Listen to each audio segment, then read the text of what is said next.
DC Comics. Twilight says Spike needs to stop reading and rest for tomorrow's work, but then the following day she tells him to stop working and read instead. These deplorable wings. Interior decoration before repairing structural and protective exterior aspects. Good gosh, that's a lot of writers. Something something too many cooks. Applejack doesn't see anything wrong with this. Pony power! Credit roll. Applejack's hat vanishes. He's just there for comic relief. Joke needing to be funny is a perpetual loop of unfunny. Out loud thinking, exposition, and foreshadowing combo. Spike doesn't think to take a few steps back from this sudden and likely dangerous magical oddity. Because who doesn't want to watch their favorite characters behave like bumbling idiots for half an episode? Cutie Mark appears outside costume. You can shoot all kinds of crazy power beams from your horn! So basically nothing new for her then? This low-resolution shot.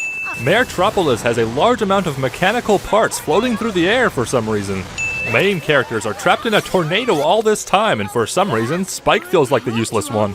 Pinkie Pie suddenly can't stop on a dime as usual. Fluttershy, you're Saddle Ranger! Lose your temper, and you'll turn into a huge, super strong monster! Yeah, that way we can scare the tornado away.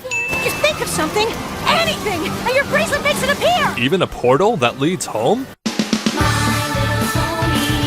The Maniac isn't concerned at all by this. The main six conveniently master their powers all of a sudden after half an episode of utter failure. It's magic in a lasso and a cartoon in a comic book.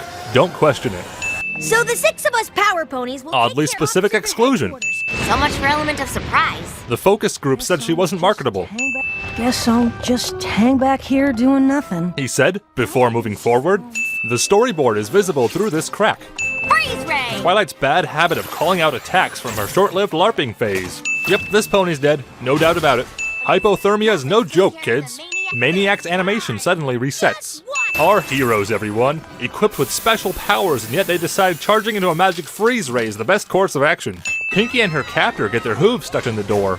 Spike thinks out loud with enough volume to echo, yet somehow his cover isn't blown. Spike must have superpowers after all if he can lift a weight similar to that of 10 stallions. Twilight's normal mane, and non-princess wings.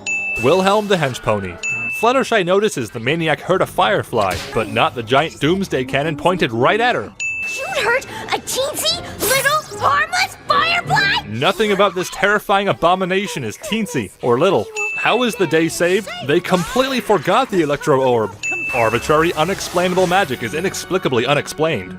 This episode is a perfect example of why Spike episodes are disliked. Spike can only be in the spotlight when the main characters are rendered as useless as he is. Sorry, Tom Spiegel.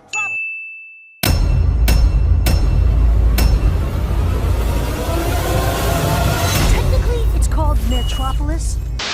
You can shoot all kinds of crazy power beams from your horn!